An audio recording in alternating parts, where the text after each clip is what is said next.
Thank you. Thank you very much. Wow, great energy. Thank you very much for having me. It's a great privilege. The Jerusalem Post annual conference. The first time I got to know about the newspaper was in prison about 20 years ago. First, I wanted to learn English, and this is why I started to read the Jerusalem Post. But eventually, it became my window towards the Jewish world and towards the Western world as well. 16 months in Israeli prison, reading almost every day. So I have some connection to the Jerusalem Post somehow.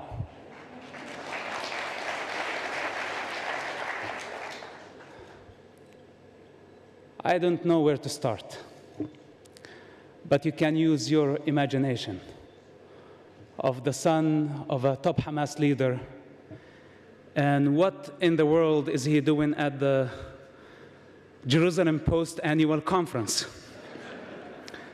They gave me a tag. I don't wear it right now, but they had on it the son of Hamas. And I went through security all the way to the backstage.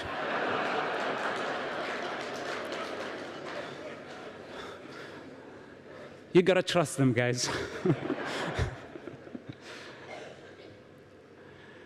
Two guys working on the top of a very high building. One Jewish, and the other guy is an Arab. The Jewish guy opened his lunch, and there was a shawarma. And he said, "Enough shawarma. If tomorrow my sandwich is gonna be shawarma, I will jump and kill myself." The Palestinian guy or the Arab guy opened and was falafel. And he said, "No more falafel. If tomorrow falafel, I'll jump, kill myself. That's it." Next day, the Jewish guy opened this sandwich, and it was shawarma. He threw it on the side, came very fast, jumped, killed himself. The Palestinian opened, and it was falafel, and he was very furious. And he said, "I said, enough falafel." He threw it, he jumped, killed himself. At their funerals, the Jewish wife was crying very hard, saying, "I don't know what's his problem. If he told me, I would have changed it to something else." The Arab wife was crying bitterly and saying, "I don't know what's his problem. I don't know what's his problem. He makes his own sandwiches."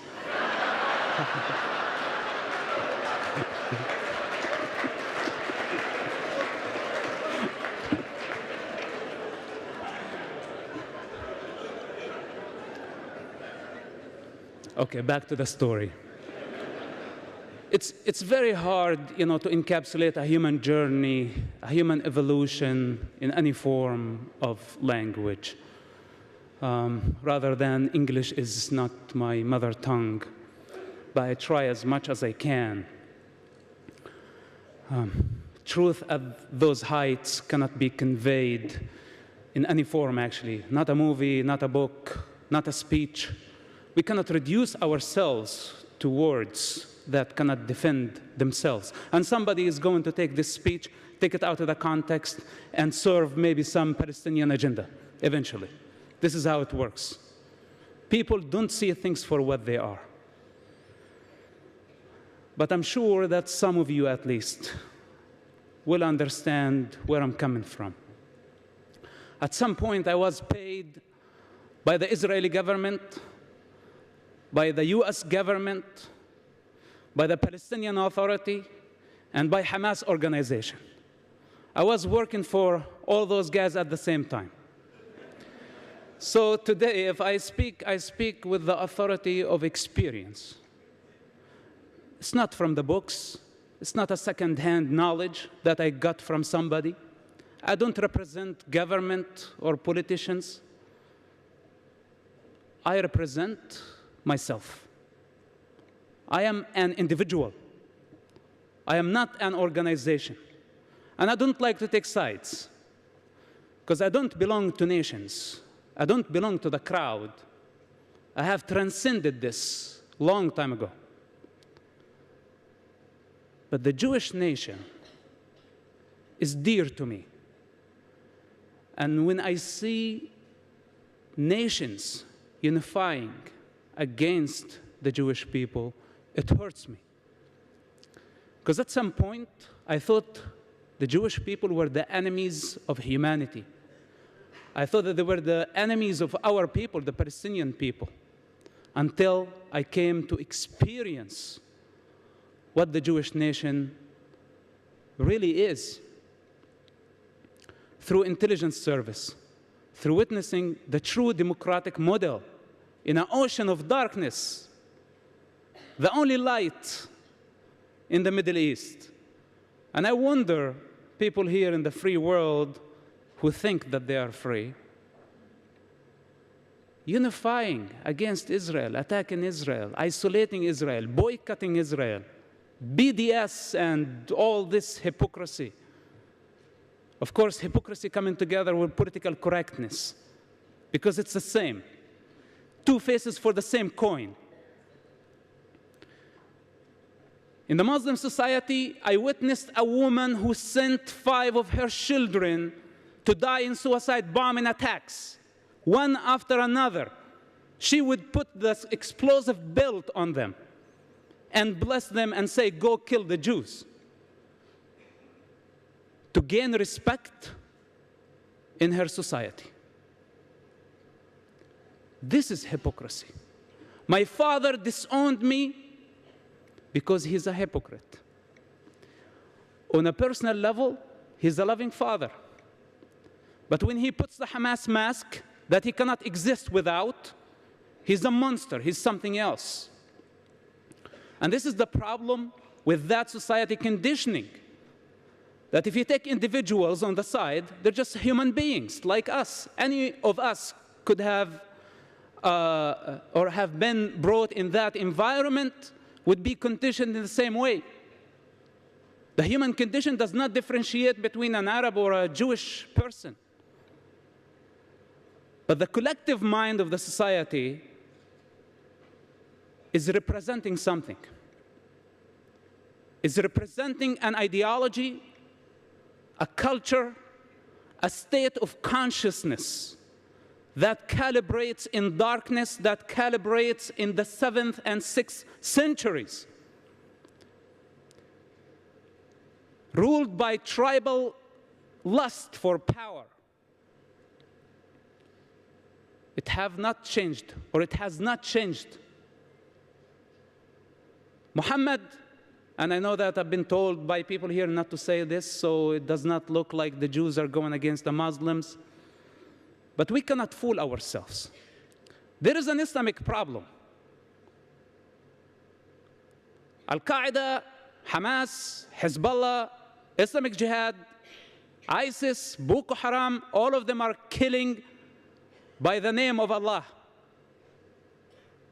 They're not killing by the name of Jesus. They're not killing by the name of Jehovah. They're not killing by the name of Mahavira or the Buddha or Lao Tzu.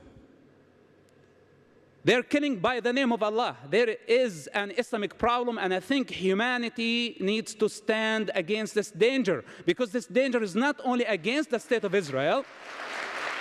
This danger, thank you. This danger is against the evolvement of mankind.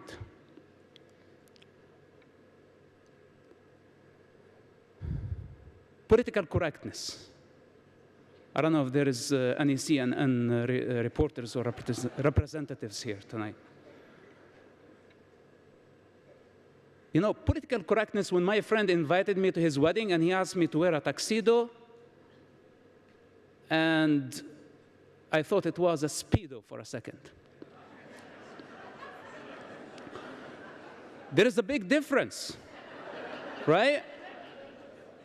That would have been politically incorrect. But when it comes to matters, universal issues, when we see waves of violence and darkness taking over and spreading, and we choose to stick our head in the sand with the name of political correctness, the truth is that we are afraid. And we are trying not to provoke them more. We are trying not to create a religious war. But there has been a religious war, whether you like it or not. The better way is to face it, to grow up, and face it with courage. This is what I say. The problem is not in the individual. We are not against the Muslim people. I cannot be against my mother and my father and my people. They're just people. And there are idiots everywhere in every nation. But I'm talking about the collective consciousness of nations, of regions, and the cosmic consciousness of all humanity. The Muslim people have a problem, and their problem is in their belief system. They have to face it, and we need to encourage them to fight the good fight, as I did. If I was able, I had privileges as the son of a top Hamas leader. I had something to lose. But the average Muslim person don't have lots of things to lose. They're already living in darkness and misery. If they leave it, it's better for them. When I left, I did not leave misery. I left privilege. I left position. I was paid. I was protected. Everybody wanted me to stay wearing the mask. I am a living example and a challenge, and I will continue to be, to every individual who lives in the Muslim world, that this is the time to grow up, to destroy the walls, and to transcend the conditioning of the society. This is the only way. But to tell them, no, Islam is a religion of peace, we just create the perfect climate for terrorists to keep on growing. I say otherwise. Our problem is not with the individual, our problem is with the belief system. That humanity and the free world need to unify, as eventually, even though it was too late, the world unified against Nazism. Today, free people need to unify against Islam, not against the Muslim people, against Islam itself as a belief system. When the president of the free world stands and say, that Islam is a religion of peace, he creates the climate, he provides the climate, the perfect climate to create more terrorism.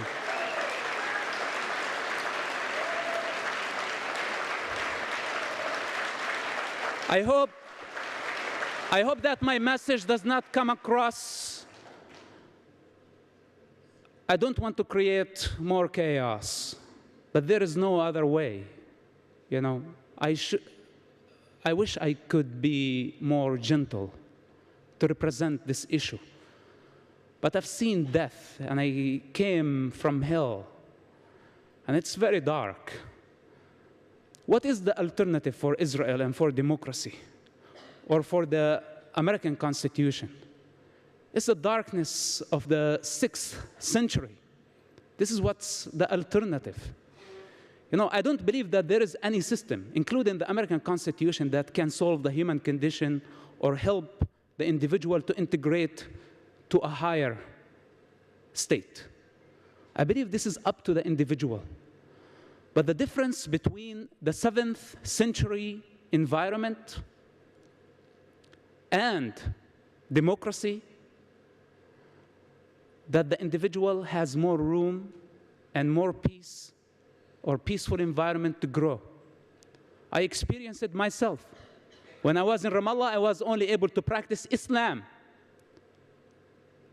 I only knew the mosque. But in Tel Aviv, I practiced Christianity.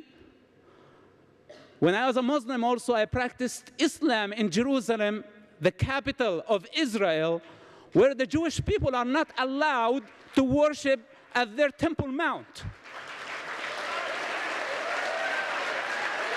Then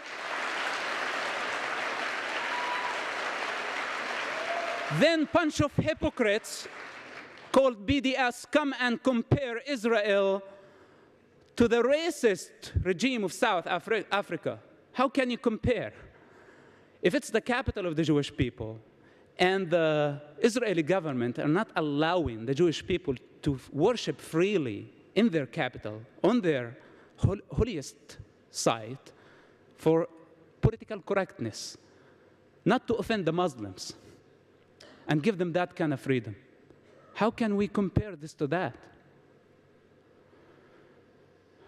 In Tel Aviv, I was able to practice yoga. I was able to practice Christianity. They're Muslims, they're Druze, they're all type of people, all type of religions, protected under the Israeli umbrella and the Israeli law. This is not available in the other countries surrounding. If Israel is destroyed, or if Israel is isolated, what is the alternative? What those people are doing, I really don't understand. I know that I came across pro-Israeli this afternoon, but it has been a privilege. Why not? I love Israel. I love what Israel stands for, its ethics, its values, its democracy, its love. A nation that was able to overcome the Holocaust, and instead of playing the victim mentality and blame everyone for their suffering, they were able to build a state, a democratic state, make it from a newborn state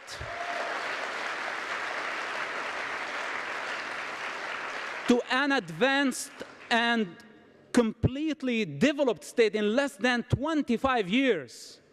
This is a great example. It has been a pleasure. I appreciate the love of the Jewish nation everywhere in the world. I don't care what they label me. Again, I speak with the authority of experience. If they have anything to say, they can say it right to my face.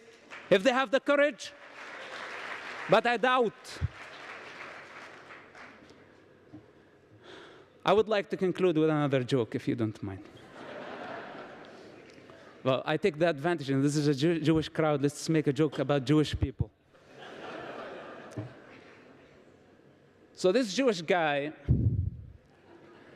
and also a Muslim guy. The first guy, the Jewish, fell off a cliff, and luckily there was actually vice versa.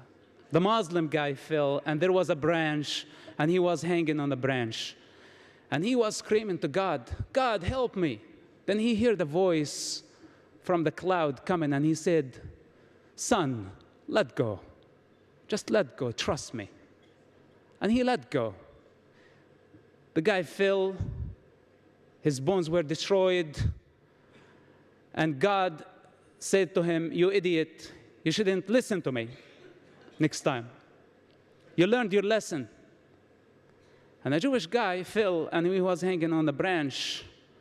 And he said, God, help me. And he heard the voice, son, let go. Trust me. Just let go. And the Jewish guy screamed back and said, help! Is there anyone else up there? This tells us maybe the difference. Thank you so much for coming. God bless you. God bless Israel. Thank you very much.